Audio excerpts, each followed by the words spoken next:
119편 129절부터 136절의 말씀입니다. 주의 증거들은 놀라움으로 내 영혼이 이를 지키나이다. 주의 말씀을 열면 빛이 비치어 우둔한 사람들을 깨닫게 하나이다. 내가 주의 계명들을 사모함으로 내가 입을 열고 헐떡였나이다. 주의 이름을 사랑하는 자들에게 베푸시던 대로 내게 돌이키사 내게 은혜를 베푸소서. 나의 발걸음을 주의 말씀에 굳게 세우시고 어떤 죄악도 나를 주관하지 못하게 하소서. 사람의 박해에서 나를 구원하소서. 그리하시면 내가 주의 법도들을 지키리이다. 주의 얼굴을 주의 종에게 비추시고 주의 율례로 나를 가르치소서. 그들이 주의 법을 지키지 아니하므로 내 눈물이 시냇물같이 흐르나이다. 아멘. 아멘. 오늘 함께 은혜를 나누기를 원하는 말씀의 제목은 말씀의 능력을 의지하자, 이런 제목으로 함께 말씀을 나누기를 원합니다. 하나님의 말씀에는 능력이 있는 줄로 믿습니다. 하나님의 말씀은 놀라운 능력을 가지고 있고 그 말씀으로 천지가 창조되었고 그 말씀대로 모든 자연의 이치가 운영되고 운행되고 있는 줄로 믿습니다. 그 말씀 안에서 우리가 새 생명을 얻게 되었고 그 말씀대로 살아가게 되면 우리는 승리하는 믿음의 삶을, 아름다운 결실을 할 수 있는 믿음의 삶을 누리게 될 줄로 믿습니다. 말씀에는 놀라운 하나님의 능력이 있음을 믿고 우리는 말씀 중심의 믿음 생활을 해야 되는 것입니다. 그러므로 항상 말씀에 집중하고 말씀에 관심을 가지는 우리 모두가 되기를 바랍니다. 히브리서 4장에 보면 12절에 하나님의 말씀은 살아있고 활력이 있어 라고 말씀하고 있습니다. 하나님 말씀은 살아있는 말씀입니다. 활력, 능력이 있는 말씀입니다. 그래서 이 말씀을 읽으면 이게 움직이는 걸 볼 수 있어요. 말씀을 보다 보면, 말씀을 듣다 보면 하나님의 능력이 나타나는 것들을 경험하게 되어집니다. 우리는 믿음 안에서 능력 그러면 무슨 뭐 신소리로 할렐루야 그러면 능력이 나타나는 것 같고 불받아라 그러면 능력이 나타나는 것 같이 느낄 때가 있지만, 그러나 그것보다 사실은 하나님의 말씀이 그 목소리가 낭낭한 목소리든 신 목소리든 상관없이 하나님의 말씀이 선포될 때에 하나님의 능력이 나타나는 줄로 믿습니다. 귀신이 쫓겨나는 능력이, 질병이 치유되는 능력이, 삶이 변화되는 능력이 바로 살아있는 하나님의 말씀이 선포될 때 나타난다고 하는 사실을 우리는 잘 기억해야 할 것입니다. 그래서 하나님의 말씀은 살아있고 활력이 있어 좌우의 날선 어떤 검보다도 예리하여 혼과 영과 및 관절과 골수를 찔러 쪼개기까지 하며 또 마음의 생각과 뜻을 판단하나니, 이렇게 히브리서 4장 12절은 말씀하고 있는데, 여기 보면 혼과 영의 하나님의 말씀이 역사하시고 간섭하신다라고 말씀하고 있어요. 그건 우리 속에 있는 것이요. 우리 마음과 우리의 심령까지 하나님 말씀이 움직이시고 주관하시고 역사하신다고 하는 말씀이에요. 뿐만 아니라 더 나아가서 관절과 골수는 어디에? 육신이잖아요. 육신의 모습 가운데 있어서 이 육신의 이 몸에도 하나님이 역사하셔서 말씀을 듣다가 질병이 치료받고 말씀을 듣다가 삶이 변화되는 일들을 분명히 경험하게 되어진다고 말씀합니다. 그러니까 하나님의 말씀은 인생의 전 영역에 개입되지 않는 부분이 없고, 하나님의 말씀은 인생의 모든 영역을 주관하시고 움직이시는 능력을 가지고 있다고 하는 사실을 기억하고, 하나님의 말씀에 입각한 우리의 삶이 될 수 있도록 더 신경 쓰고 더 마음을 모을 수 있는, 그래서 하나님의 말씀의 능력을 인정하고 의지할 수 있는 그런 우리들의 믿음이 될 수 있어야 할 것입니다. 오늘 본문의 말씀 129절의 말씀은 이렇게 말씀하고 있죠.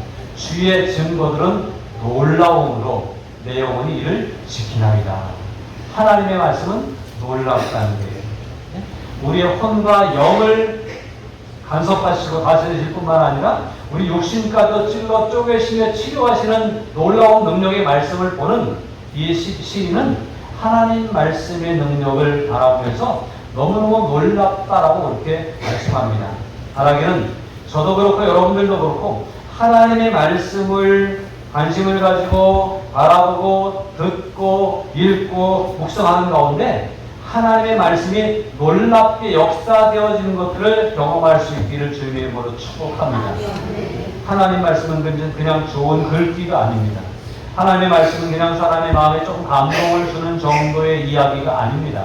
하나님의 말씀은 좋은 글이고 감동을 주는 말이기도 하지만 그러나 중요한 것은 우리 인생을 완전히 주장할 수 있고 움직이고 변화시킬 수 있는 능력의 말씀이라고 하는 사실을 우리는 경험적으로 깨달아 알아야 되겠습니다. 그러면 말씀에 더 많이 집중하시기를 바랍니다. 시편 기자는 주의 증거, 주의 말씀은 놀랍습니다 라고 고백하지 않을 수가 없었어요. 그래서 주의 말씀은 참으로 놀라운 말씀이라고 그렇게 고백을 하고 있는데 이 시편 기자가 시편 이 시인이 고백하고 있는 주의 말씀의 놀라움은 어떤 가운데 나타나고 있냐면 30절에 보니까 주의 말씀을 열면 빛이 비치요 우둔한 사람들을 깨닫게 하나이다 이렇게 말씀합니다. 우둔한 사람은 어떤 사람이 우둔한 사람이에요? 아마 우리들이 우둔한 사람이 아닐까 생각해요. 저는 생각할 때 우둔하고 미련하고 약한 존재라고 생각이 되어집니다. 왜냐하면 한순간 앞에도 내다볼 수 없는 존재가 우리들의 존재잖아요. 여러분 내일 누구를 만날지 계획은 있지만 그게 이루어질지 안 이루어질지 또 우연히 어떤 사람과 부딪히게 될지 내일 어떤 일이 우리 가운데 닥칠지 아는 사람은 사실은 아무도 없습니다. 우리의 인생의 미래를 점치고 내다볼 사람은 아무도 없습니다. 소망은 있어요. 기대하는 것은 있어요. 이렇게 됐으면 좋겠다 꿈은 꿀 수 있어요. 그리고 나름대로의 계획을 세워서 내가 10년 후에 이렇게 될 거야, 내가 20년 후에 이렇게 될 거야 라고 그렇게 나름대로의 계획을 할 수 있어요. 그러나 그대로 진짜 될지 안 될지는 사실은 아무도 알 수가 없습니다. 답답한 나머지 사람들은 점집을 찾아갑니다. 사람들은 또 다른 어떤 종교적인 방법을 동원해서 내 미래를 내다보고자 합니다. 그러나 그것으로 우리의 미래를 온전히 내다볼 수는 없습니다. 그러나 내다볼 수 없는 인생이지만 하나님 말씀을 붙잡고 말씀대로 살아가려고 순간순간 지키면서 말씀에 순종하며 살아가게 되면 우리의 인생이 펼쳐지는 것들을 경험하게 될 줄로 믿습니다. 여러분 인생을 내다보려고 하지 마세요. 인생은 미리 예측하려고 하지 마세요. 하나님 말씀대로 하루하루 매 순간순간을 순종하며 살다 보면 하나님이 내가 생각했던 것 이상으로 기대치를 넘어서서 놀랍게 역사해 주시고 보여주시고 이루어 주시는 것들을 경험하게 될 줄로 믿습니다. 오늘 시인은 그것을 경험한 사람 같아요. 그래서 우둔한 사람을 깨닫게 해주시는 능력이 이 말씀 속에 있다는 거예요.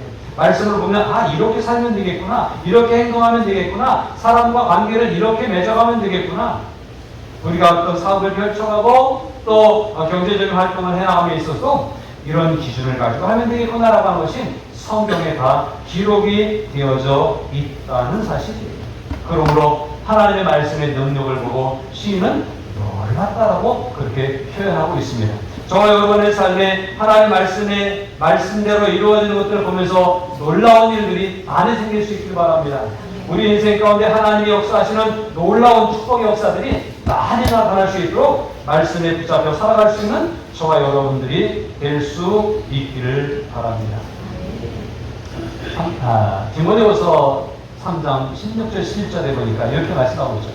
모든 성경은 하나님의 감동을 얻은 것으로 교훈과 책망과 바르게함과 의로 교육하게 유익하니. 하나님 말씀은 교훈이 들어있어요. 하나님의 말씀은 때로는 잘못된 길로 가는 사람들에게 책망의 목소리를 담고 있습니다. 오늘 이 시대에는 사실은 책망의 목소리를 많이 우리에게 주시고 있습니다. 요즘 우리가 예레미야를 묵상하고 있잖아요. 예레미야 보니까 이대로 가다 곧 망한다. 이렇게 살다 오늘 아침에 보니까 깨진 항아리처럼 되돌릴 수 없는 날이 올 것이다 이렇게 말씀하고 있어요. 항아리가 딱 깨졌어요. 이걸 다시 아무리 주워 붙여도 원래 그 모습을 갖추기 어려워요. 흉내는 낼 수 있지만 물이 셀 거예요. 그것처럼 지금 말씀들이 이 성경 속에 있어요. 책망 들을 건 들어야 됩니다. 우리는 책망 듣기를 싫어하지만 책망 들을 말씀은 들어야 돼요. 그리고 그 책망을 듣고 돌이킬 수 있어요. 우리를 바르게 하는 것이 말씀 속에 들어있고 의로 교육하고 잘 되게 하는 그러한 일들이 이 속에 다 담겨져 있다고 하는 거예요. 그래서 하나님의 사람을 온전하게 만드는 말씀이 바로 여기라는 게 있어요. 또 선한 일을 행할 수 있는 능력이 여기에서부터 나오는 거예요. 우리가 무슨 재주로 좋은 일을, 선한 일을 하겠습니까? 우리가 무슨 재주로 구원에 이를 만한 선한 일을 할 수 있겠습니까? 그런데 성경을 보면 구원에 이를 만한 선한 일에 도달할 수 있는 길이 여기에 담겨져 있다고 하는 사실이에요. 저와 여러분은 하루씩 부족하지만 여전히 주인이지만 하나님의 말씀을 보고 묵상하고 말씀 속에 은혜를 경험하게 될 때 우리로 하여금 구원에 이르게 하시는 능력을 경험하게 된다는 거예요.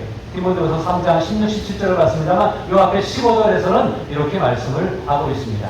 또 어려서부터 성경을 알았나니 성경은 능히 너로 하여금 그리스도 예수 안에 있는 믿음으로 말미암아 구원에 이르는 지혜가 있게 하느니라. 덜 놀랍지 않을 수 없어요.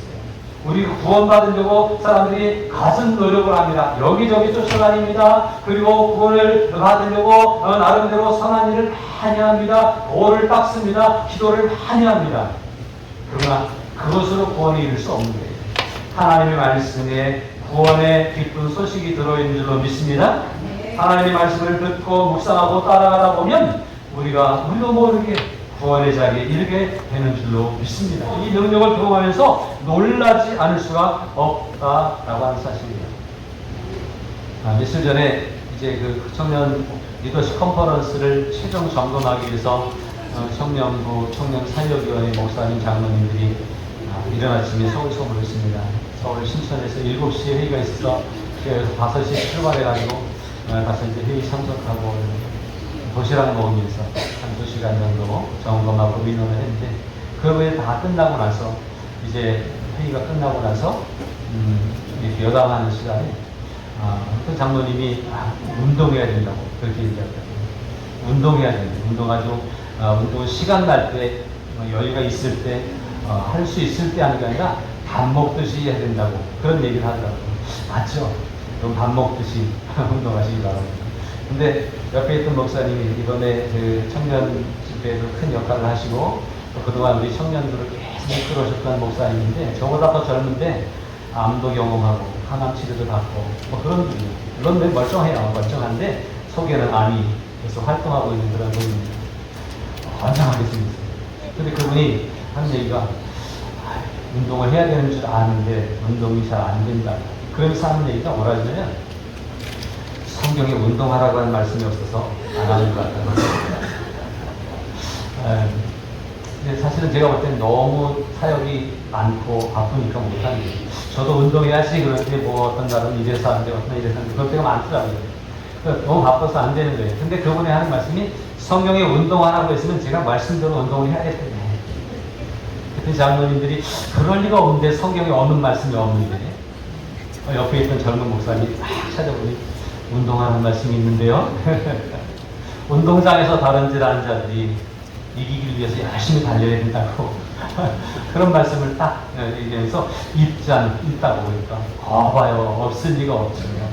성경의 모든 인생의 전 영역에 거쳐서 필요한 말씀들이 없는 게 없다는 거예요. 여러분 어떤 문제에 부딪히든지 어떤 것이 궁금하든지 말씀을 보시기 바랍니다. 말씀을 보면 그 속에는 교훈도 있고 책망도 있고 바르게함도 있고 의로 교육함도 있고 또 온전하게 하는 방법도 있고 구원에 이르는 지혜가 그 속에 다 들어있는 줄로 믿습니다.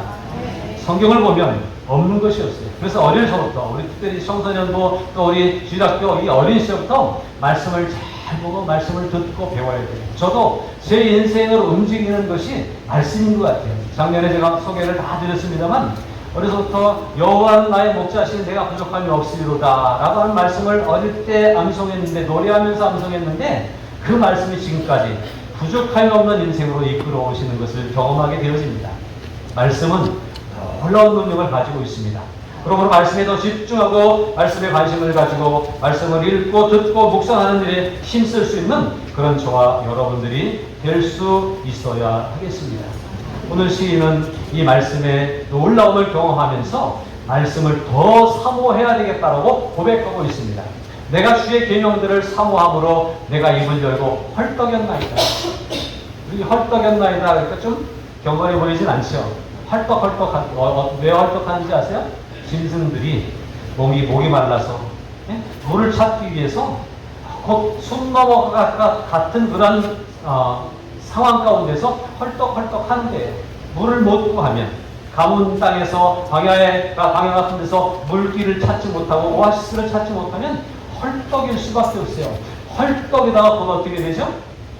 쓰러져 죽는 겁니다. 저는 사막을 경험해 보지 못했습니다만 무슨 뭐 동물의 왕국 이런 그런 자연 다큐 프로그램들을 보다 보면 이렇게 멀쩡한 코끼리 사치가 쓰러지고 또 무슨 짐승이 쓰러져 있고 죽어서 뼈만 남아있고 썩어서 그런 것들을 이렇게 비춰볼 때가 있습니다. 왜 그런지 아세요? 물을 찾지 못해서 그런 경우들이 사실은 많습니다. 물이 없어서 헐떡이는 것처럼 내가 지금 그만큼 갈급하게 하나님의 말씀을 사모하겠다라고 이렇게 얘기하고 있어요. 그런 하나님 말씀을 사모하고 하나님 말씀을 즐기시기 바랍니다. 그런데 시간 되면 하고 또 여유가 되면 하고 할 수 있으면 하는 게 아니라 물이 없어서 헐떡이는 짐승이 물을 찾는 것 같은 갈급한 심정으로 하나님의 말씀을 사모해야 된다고 하는 거예요. 오늘 시편을 고백하고 있는 이 시인은 하나님 말씀을 못 먹으면 하나님 말씀을 접하지 못하면 죽을 것 같다고 하는 심정을 가지고 헐떡헐떡거리면서 이 말씀에 관심을 가지고 말씀을 사모하겠다고 고백하고 있습니다. 이런 열심히 우리의 영혼을 소성시키고 우리의 삶을 윤택하게 하는 줄로 믿습니다. 그러므로 말씀을 사모하는 그러한 우리들의 삶이 되어야 하겠습니다. 또 32절은 말씀합니다. 주의 이름을 사랑하는 자들에게 베푸시던 대로 내게 돌이키사 내게 은혜를 베푸소서. 이 시인이 말씀을 사모하겠다고 고백하고 있고 헐떡헐떡이면서 이 말씀에 더 관심을 가지는 이유가 있어요. 말씀을 보니까 옛날에 주의 이름을 사모하며 말씀을 사모하며 살던 사람들에게 하나님이 다 좋은 것으로 베풀어 주셨어요. 다윗이 그 힘들고 어려운 중에도 말씀을 의지하고 고난을 겪을 때에 고난을 이길 수 있는 능력을 베풀어 주셨습니다. 그가 죽을 위기를 수없이 넘기지만 죽음에 내버리시지 않고 건져주셔서 다시 높은 곳에 앉혀주시는 능력을 경험하게 되지 않습니까? 신앙의 위인들, 성경에 나오는 위대한 인물들을 보면 다 주의 말씀에 관심을 가지고 주의 뜻에 귀를 기울이며 그리고 주의 뜻을 따라 순종하며 살아가는 가운데에 말씀대로 살아가려고 할 때에 결국은 성공하고 승리하게 되더라고 하는 사실입니다. 그러므로 이 시인은 주의 이름을 사랑하는 자들에게 그동안 베푸셨던 것처럼 다윗에게 하셨던 것처럼 요셉에게 하셨던 것처럼 또 사무엘에게 하셨던 것처럼 나에게도 그 은혜를 주실 줄로 믿습니다 라고 고백하고 있다는 사실이죠. 저와 여러분에게도 하나님은 동일한 은혜를 베풀어 주실 줄로 믿습니다. 말씀을 사모하시기 바랍니다. 말씀에 기대감을 가지고 말씀을 묵상하시기 바랍니다. 말씀 속에는 진리가 있고 말씀 속에서는 능력이 있고 말씀 속에 인생의 성공이 들어져 있습니다. 또 말씀합니다. 고백합니다. 나의 발걸음을 주의 말씀에 굳게 세우시고 어떤 죄악도 나를 주관하지 못하게 하옵소서라고 말합니다. 여러분 우리가 신앙생활 하잖아요. 이 신앙생활은 어디에 근거해서 해야 되는 거예요? 개인적인 기분이나 감정에 근거해서 하는 게 아니에요. 친구 따라 강남 간다고 옆에 좋은 사람 있어 그 사람 따라가는 게 아니에요. 우리의 신앙생활은 말씀에 근거해서 해야 되는 줄로 믿습니다. 주의 말씀에 내 발걸음을 굳게 세워주시면 우리가 신앙생활을 잘 할 수 있다는 거예요. 잘하려고 하는데 잘 안 되는 경우들이 많아요. 그런데 왜 그러냐면 말씀에 딱 뿌리내리지 못했기 때문에 그래요. 나는 주의를 꼬박꼬박 지키고 싶고 나는 하나님 앞에 최선을 다해서 섬겨드리고 싶고 그런데 그것이 잘 안 되는 이유는 내가 말씀에 뿌리를 내지 못했기 때문에 바람이 불면 조만간 또 밀려가요. 홍수가 나면 조금 밀려가서 다시 헤엄쳐 돌아오기가 어려운 거예요. 세상은 우리를 가만두지 않습니다. 우리를 뿌리채 옮기려고 하는 세력들이 얼마나 많은지 알 수 없습니다. 오늘 이 시를 고백하고 있는 시인도 박해받고 있는 상황 가운데 있어요. 그런데 이런 힘들고 어려운 일들이 있는데 하나님의 말씀을 붙잡으면 흔들리지 않는다는 거예요. 주의 말씀에 내 걸음을 굳게 세워주시면 어떤 죄악도 나를 주관하지 못하게 될 것임을 알고 믿습니다. 잘하려고 하는데 잘 안 되는 거예요. 그런데 잘하려고 하는 것 이상으로 말씀에 붙잡혀 있으면 내가 살려고 하는 것 이상으로 잘 되게 하실 것입니다. 내가 저거 어떻게 감당하지? 걱정이 없어지만 말씀대로 순종하고 말씀 앞에 서기로 작정하고 결단하면 내가 나도 모르게 내 힘으로가 아니라 말씀의 능력으로 그것을 지나가게 하고 넘어가게 하고 이겨낼 수 있도록 인도하시는 능력이 말씀 속에 있는 것입니다. 여러분, 말씀에 붙잡히시기 바랍니다. 말씀의 뿌리를 깊이 내리시기 바랍니다. 말씀이 나를 보호해 주실 거예요. 말씀이 나를 인도해 주실 거예요. 말씀이 나를 살게 하실 거예요. 그러면 그 모든 것들이 내게 두려움이 아니라 걱정거리가 아니라 또 도전이 되고 기대가 되고 꿈꿀 수 있는 일들로 변화될 줄로 믿습니다. 그러므로 주의 말씀에 우리의 믿음이 굳게 설 수 있도록 기도하면서 말씀을 붙잡고 묵상하는 그런 삶이 될 수 있기를 바랍니다. 34절에 사람의 박해가 나를 엉거지 못할 거예요. 그곳에서 말씀에 붙잡혀 있는 우리들이 사람들이 아무리 박해해도 우리가 그것을 극복하고 이기게 될 줄로 믿습니다. 또 35절에 주의 얼굴을 주의 종에게 비추시고 주의 율례로 나를 가르치소서라고 말합니다. 말씀을 붙잡고 살아가는 사람들이 하나님이 나를 봐주시는 것들을 경험하게 되는 겁니다. 인생을 살다 보면 하나님 어디 계시는지 생각할 때가 혹시 없습니까? 내가 혼자라고 느껴질 때가 혹시 없습니까? 더욱더 말씀을 붙잡고 의지하시기 바랍니다. 그러면 말씀 속에서 내가 지켜줄게. 내가 너와 함께 할게. 걱정하지 마. 내가 그 밖에 가운데서 내가 너를 건져줄 거야. 이 문제 때문에 힘들하고 답답해하지만 내가 함께하면 넘어갈 수 있을 거야. 이 문제 내 눈에서는 내 앞에서는 아무것도 아니야. 항상 내게 말씀해 주시고 내 곁에 계시고 나를 바라보고 계시는 주님을 경험하게 되는 거예요. 어디에서요? 말씀 가운데서. 우리는 흔히 기분에 감정에 이끌 때가 많습니다. 어떤 때는 너무너무 막 흥분돼 가서 주님이 나를 지켜보는 것 같고 주님이 나와 함께 계시는 것 같아서 너무 감격할 때가 있어요. 너무 행복하고 좋아요. 그런데 내 기분이 조금 처지면 주님이 안 보이는 것 같고 주님이 나를 신경 안 쓰시는 것 같고 그럴 때가 많은 거죠. 그런데 우리 마음은 변하고 흔들리지만 하나님의 말씀은 영원히 있는 말씀인 줄로 믿습니다. 세상은 다 변해요. 세상의 권력도 다 지나갑니다. 세상의 재물도 우리의 손을 다 떠날 것입니다. 꽃은 마를 것이고 풀은 시들 것입니다. 그런데 하나님의 말씀은 영원히 있다고 성경은 우리에게 가르쳐주고 있습니다. 변하지 않는 그 말씀이 우리와 함께 하시는데 변하지 않는 말씀에 붙잡히면 주님이 내 곁에 계신 것이 흔들리지 않고 변함없이 느껴지게 되는 거예요. 아무리 힘들어도 아무리 고난이 와도 하나님의 말씀을 의지하고 바라보려고 하면 그 고난 속에서 말씀을 떠올리려고 하고 그 힘들고 어려운 속에서 말씀을 펴보려고 하고 하나님 말씀 속에 답을 찾으려고 하는 사람들에게는 그 문제가 문제가 되지 않습니다. 그래서 승리할 수 있고 이겨낼 수 있게 되는 것입니다. 주님이 얼굴을 이렇게 나에게 비춰주고 있다고 하면 얼마나 은혜로운 일인지 알 수 있어요. 저와 여러분의 삶 가운데 주님이 이렇게 늘 보고 계시는 것이 느껴졌으면 좋겠어요. 요즘 이렇게 어디 다니다가 아이들, 아장아장 걷는 아이들, 아니 뭐 아직 아이 태어나지 않아서 엄마가 배를 이렇게 내밀고 다니는 엄마들 보면 왜 그렇게 이뻐 보이는지. 아이들이 귀한 시대를 우리가 살고 있습니다. 그런데요, 그 아이들을 데리고 나온 놀이터에 나온 엄마가 아이가 저쪽 그네 쪽에도 왔다 갔다 하고 미끄럼틀에도 왔다 갔다 하고 시소에도 막 오르락내리락하고 그러지만 엄마는 저쪽 벤치에 앉아서 한순간도 아이에게서 눈을 돌리지 않습니다. 하나님이 우리에게 그런 하나님이시라고 한 사실들을 꼭 기억하시기 바랍니다. 하나님은요, 우리가 높은 곳에 올라가도 거기도 계세요. 저 넓은 평야에 가도 거기도 계십니다.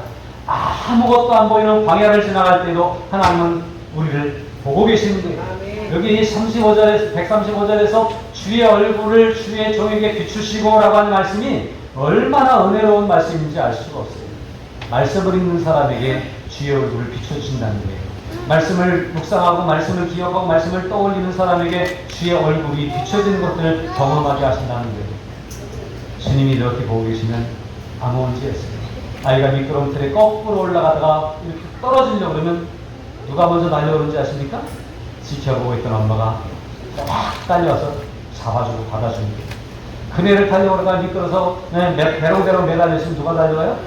엄마가 달려오는데, 그처럼 우리를 날마다 지켜보고 계시는, 그 얼굴을 우리를 향해 보고 계시는 하나님이 말씀 속에 살아가려고 하는 이들을 지켜보고 계시다가 어떤 일을 만나도, 어떤 위험 속에서도 달려와서 품어주시고 안아주시고 보호해 주시는 그런 은혜의 주님이신 것을 경험하게 될 줄로 믿습니다. 그런데 많은 사람들이 이 사실을 알지 못하고 하나님을 말씀을 지키지 않는 이들이 있는 것을 보게 됩니다. 시인은요, 자기는 말씀이 너무 사랑스럽고 하나님 말씀을 보면 하나님 나를 보고 계시는 것 같고 하나님 말씀에 놀라운 역사가 일어나는 것들을 경험하면서 감격하고 있는데, 어떤 사람들은 하나님 말씀이 없는 것처럼 살아가는 사람들이 많아요. 이런 사람들을 보면서 시인은 눈물을 시냇물처럼 흘린다고 그렇게 얘기했어요. 너무너무 안타까운 거예요. 그들이 주의 법을 지키지 아니하므로 내 눈물이 시냇물같이 흐르나이다. 말씀을 지키지 않는 사람들이 세상에는 참 많습니다.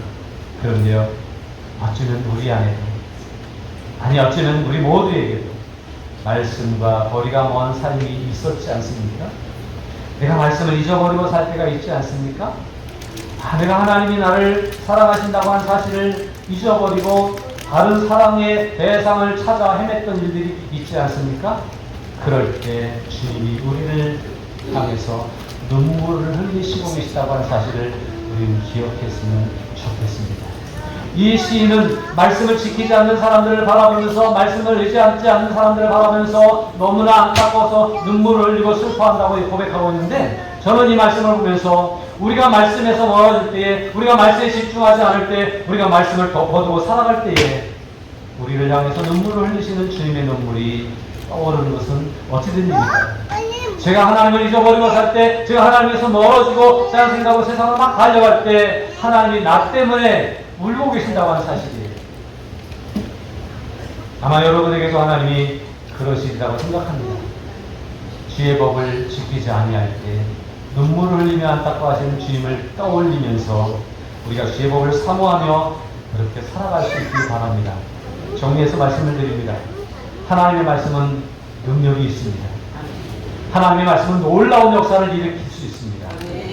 하나님의 말씀은 우리의 삶의 유일한 희망입니다. 그 말씀을 헐떡거리며 사모했던 시인처럼 사모하시기 바랍니다. 말씀을 우리가 지키지 않으면, 우리가 말씀대로 살려고 하지 않으면 주님이 우리 때문에 눈물을 흘리시며 안타까워하신답니다. 하나님의 자녀된 우리들이, 주님의 품 안에 있어야 될 우리들이 말씀에서 멀어지는 일이 생기지 않도록 그렇게 신경 쓰며 살아갈 수 있는 진정한 그리스도인이 될 수 있기를 바랍니다. 시편 42편에서는 우리에게 이렇게 말씀하고 가르쳐주고 있습니다. 한번 같이 읽겠습니다. 하나님이여, 사슴이 시냇물을 찾기에 갈급함 같이 내 영혼이 주를 찾기에 갈급하나이다. 내 영혼이 하나님 곧 살아계신 하나님을 갈망하나니 내가 어느 때에 나아가서 하나님의 얼굴을 배울까? 사람들이 종일 내게 하는 말이 내 하나님이 어디 있느냐 하오니 내 눈물이 주야로 내 음식이 되었도다. 이 시편 40편을 고백하고 있는 시인은 사슴이 시냇물을 찾기에 갈급함 같이 내가 주를 찾습니다. 주의 말씀을 사모합니다. 그렇게 고백을 하고 있는 거예요. 오늘 저와 여러분의 삶이 그 119편 131절의 말씀처럼 헐떡거리며 주님을 찾고 있는, 말씀을 사모하고 있는 이 시인처럼, 또 이 42편에서 시냇물을 찾기에 갈급한 그런 사슴처럼 그렇게 하나님의 말씀을 사모하는 마음들이 우리 가운데 있어요. 아무리 놀라운 말씀이라도, 아무리 능력 있는 말씀이라도, 아무리 귀한 말씀이라도 우리가 그 말씀을 사모하지 않으면 우리와는 상관없는 말씀이 되는 것입니다. 우리가 그 말씀을 찾지 않으면 그 말씀은 나에게는 아무런 영향력을 발휘할 수가 없습니다. 그리고 우리가 그 말씀에서 멀어지는 삶을 살아가면 주님은 우리 때문에 슬퍼하시고 눈물을 흘리실 것입니다. 그러므로 시편 42편의 고백처럼 그 사슴처럼, 목마른 사슴처럼 하나님의 말씀을 사모하며 찾고 또 의지하는 그런 우리들의 삶이 될 수 있길 바랍니다. 하나님의 얼굴이 나를 향하고 있는 것을 느낄 수 있도록 말씀을 보세요. 하나님 이렇게 말씀하시는구나, 하나님 이렇게 역사하시는구나, 하나님 이렇게 가르쳐 주시고 지시하고 계시는구나 하는 것을 말씀 속에서 찾아내시길 바랍니다. 그리고 날마다 말씀과 함께 동행하면서 내 걸음이 악한 세력이 넘보지 못하는 걸음, 내 믿음 생활이 악에게 지거나 악에게 밀려나는 그런 걸음이 아닌 온전히 승리하는 믿음의 걸음이 될 수 있기를 위해서 더욱더 힘있게 달려갈 수 있는 저와 여러분들이 될 수 있기를 바랍니다. 다시 한번 말씀드립니다. 하나님의 말씀은 능력이 있습니다. 그 능력의 말씀을 의지하고 사모하며 찾고 주님께로 날마다 가까워지고 주님과 동행할 수 있는 저와 여러분들의 삶이 될 수 있기를 주님의 이름으로 축복합니다. 우리 함께 기도하겠습니다. 우리가 그동안 말씀과 함께하는 생활을 얼마큼 잘 감당했는지를 돌아봤으면 좋겠습니다. 혹시 내가 말씀에서 좀 거리가 있는 생활을 하지 않았습니까? 혹시 하나님의 말씀을 덮어두고 예배 시간에만 펴두는 일은 없습니까? 하나님 말씀이 떠오르지 않는 세상 것만 눈에 보여지는 그러한 삶을 살아가고 있지 않습니까? 이 시간 생명의 근원 되시는, 그리고 우리에게 능력으로 찾아오시는 하나님 말씀이 내 삶의 희망이고 내가 붙잡아야 될 그런 능력인 것을, 소망인 것을 이 시간 잘 깨닫고 주님 말씀을 붙잡고 살기로 결단하는 그러한 시간이 되면 좋겠습니다.